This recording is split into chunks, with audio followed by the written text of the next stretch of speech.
Try natin painumin si Ivan nitong dede niya sa bottle. And first time niyang iinom gamit ito. So, tignan natin if mako-confuse ba siya or hindi. And araw-araw nang dumadating dito yung yung nag-mamassage sa kanya.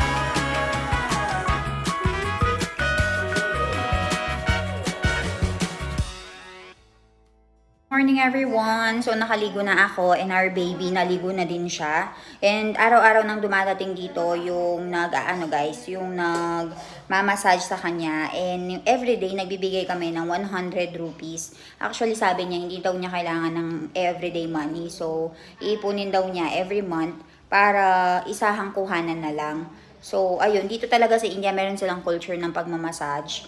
And sa mga nanay at saka sa baby. Pero ako hindi ako nagpapamassage.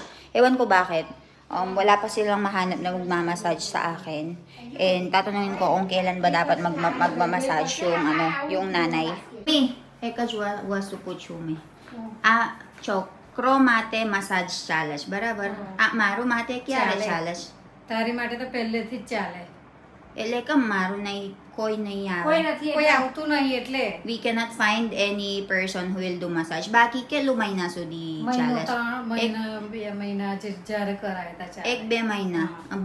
બધું કેળો બેળો બધું હલકું થઈ જાય. So ganun daw guys, dapat meron na magmamassage sa અમે akin. કીધું ને તે કહેતા હતા વચ્ચે મેં નવરી થઈશ ને ત્યારે તમને નવડાઈ આપીશ કોઈ. So ganun pala siya guys. So dapat meron na magmamassage sa akin but there's no one available. So ayan, naglinis lang din kami ng mga cupboards, pati dun sa taas ng cupboards namin, nilinis namin. And mommy is fixing it again. Ayan o. Ay, who karash dami? Ako divas kam karash. So ayan guys, meron siyang ginagawa dito. Pinagpaparis-paris niya yung mga medyas and tinatapon na niya yung mga pangit daw. So meron kami mga bagong medyas dyan. So inaano niya yung mga bago. And hinahanap niya yung mga luma na tatapon na daw niya or ipapamigay. So dahil nga walang masyadong ginagawa ngayon guys, naisipan nila na magluto nitong tinatawag nilang tapra. So last time guys, nagluto na sila ng ganito pero hindi ko nga na-videohan yung buong process and sobrang sarap nga ng tapra na ginawa nila. So kung nakikita nyo, dalawa sila ngayon pero sa susunod na araw is aalis na nga yung isa sa kanila. Ang nangyayari kasi dito guys is nag-alternate sila para kahit papaano hindi nga kami maiwanan and merong gagawa ng mga trabaho sa bahay kapag wala nga yung isa. Yung nakikita nyo nga gumagawa ng pagkain ngayon ay si Nita Foy. Medyo mahiyain lang talaga sila guys. Kaya hindi ko na rin sila kinuhanan ng video kasama yung mukha nila.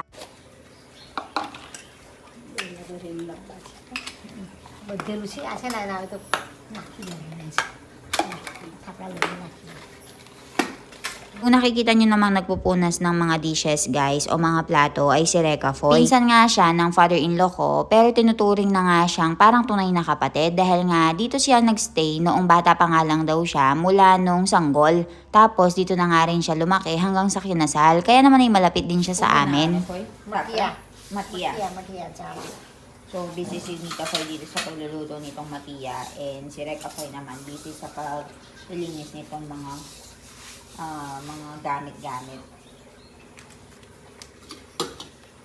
Belo pa ito ha, kaya ito tapos matia. Masarap siyang gumawa guys ng mga pagkain. So habang nandito siya sa bahay, yan lang ginagawa ng mga snacks.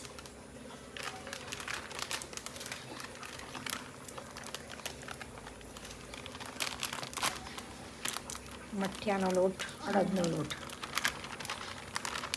This is મઠિયાનો લોટ. અડદનો લોટ કહેવાય. આ મઠિયાનો. મઠિયા. અડદનો એડ કરી દીધું. Okay, so મઠિયાનો લોટ and અડદનો લોટ ang kailangan.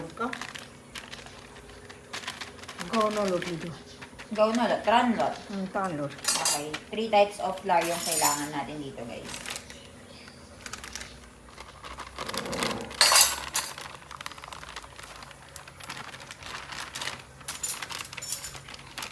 Halo-haluin na nila ng maayos. Pani લઈ લીધું. ખાંડ પાણીને મીઠું કર્યું. એવું છે. So, dito sa water na to guys, meron na siyang canned sugar and salt. So, pinaghalo na niya. And yan yung gagamitin niya pampalabnaw.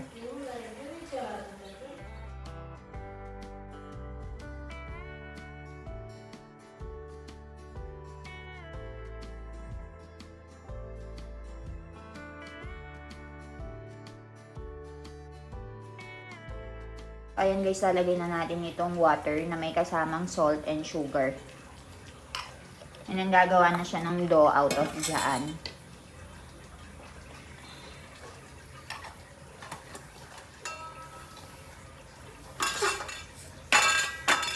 So, okay na yung mixture natin guys. Karak-karak jowa siya na po. So, ganyan siya. Oh, eh. राहिलोच नाही द्या चट्टा खायचा मानो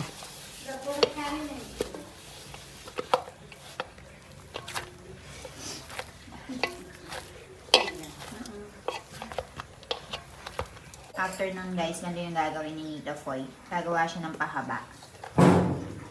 So, dun sa may malaking dough na yon, kukuha siya ng kaunti. Pagkatapos, maglalagay siya ng oil para magdikit. Hindi magdikit. And then, gagawa siya ng ganitong pahaba. Pagkatapos niyang gawin nga itong pahaba guys, nandito naman si Reka Foy and pinipino niya nga and inaayos yung pagkakahaba niya. Tapos meron sinulod si Nita Foy dito and hinahati-hati niya nga sa maliliit na piraso. After nilang mahati sa maliliit na piraso to guys, meron silang pampipit para maging bilog siya. Kapag naging bilog na nga siya, ipiprito na nga nila ito. Pagkatapos, ayun na yung tinatawag nilang tapra. Guys, they will sell this Rakhdi because Raksha Bandhan is coming.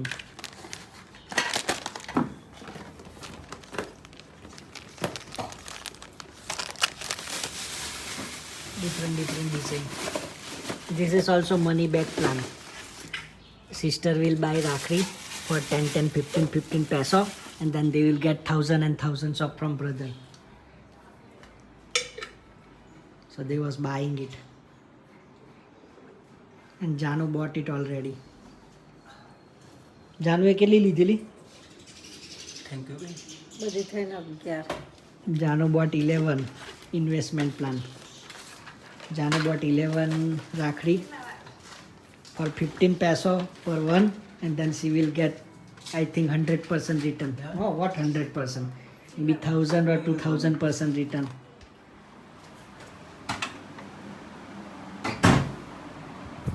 Where is it? Ilan, are you feeding the baby? Okay. This is what Janu bought. Simple lang. So brand simple lang. Investment plan. This is not Rakhdi. This is investment plan. Why? You invest 15 peso Ah. and you get 500 peso back Because the brother in will just give- 2 days. Yes. You put 15 peso and then you get 500 peso.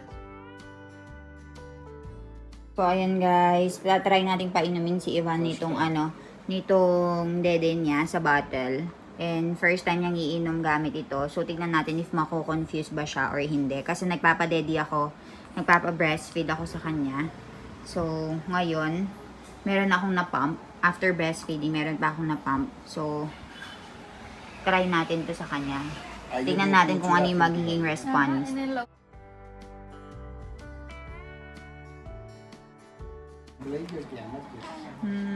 So, ayan. Try natin, baby. Try this one.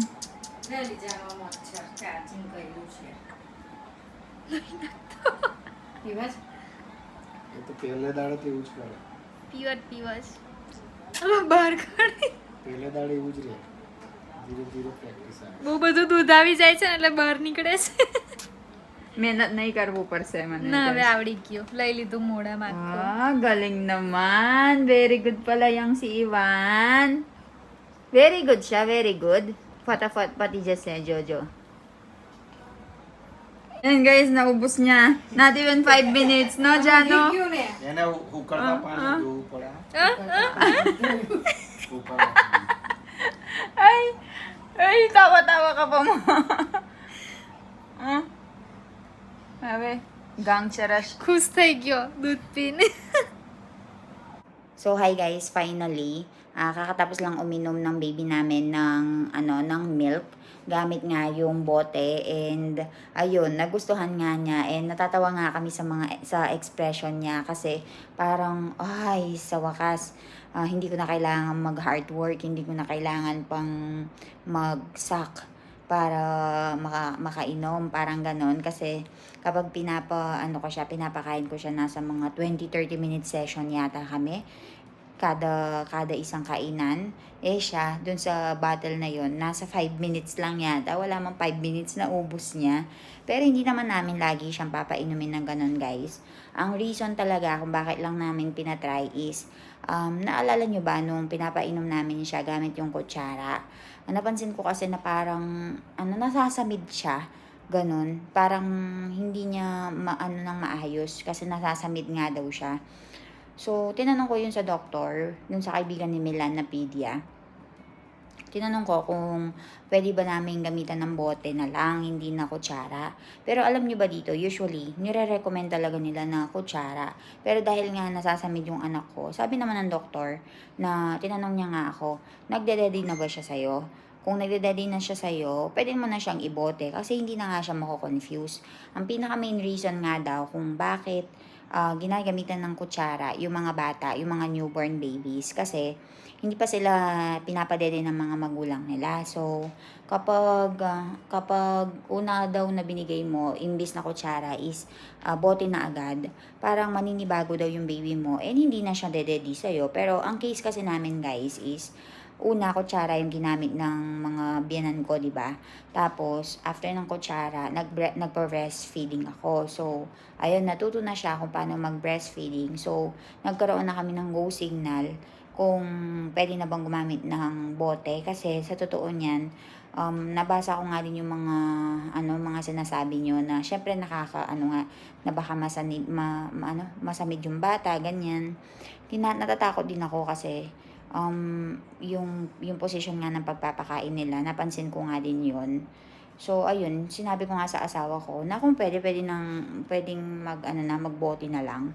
Kasi, hindi nga natatapon yung gatas. Kasi minsan, nagpapump din ako kapag natutulog siya. Tapos, kapag yung pinump ko, pinapainom ko nila gamit yung kutsara. Yung iba nasasayang kasi nga, galaw siya ng galaw. So, yun, tinry nga namin yung bote. Sa kanya. And wala nga nasayang. And nagustuhan naman niya. At saka natuto siya kung paano uminom. Tapos ano pa ba, guys? Kung natatanong nyo kung bakit nagbobote pa kami kahit na nagpapa-breastfeeding na ako. Minsan kasi, guys, may mga cases na naliligo ako. Tapos iyak nang iyak yung baby ko. So, minsan nasa banyo ako, naliligo ako, iyak nang iyak. So, yung minsan binibigyan nila ng formula milk o yung pinump ko na gatas. At saka, kasi, guys, minsan feeling ko, wala na akong mailabas. Ganun ba? So, parang hindi nabubusog yung baby ko. Yung feeling ko lang naman yun, hindi nabubusog yung baby. So, sabi ko, pag alam ko na hindi nabusog yung baby ko, sinasabi ko sa kanila na bigyan nila ng pang formula milk para makatulog nga. Kasi feeling ko hindi pa rin enough yung gatas ko kasi lumalaki na nga siya and kain siya ng kain. So, ayun, sabi ko nga sa kanila na for now, pansamantala, mag formula milk muna tayo on top of the breast milk kasi hindi pa ako sure kung enough ba yung nasusupply kong gatas. Ganyan. Pero, sa mga susunod na araw, tingnan natin kung lumakas nga yung gatas ko. If gising na yung baby ko. And if lumakas nga yung gatas ko, ayun, hihinto na natin yung pagpapa-bottle feeding.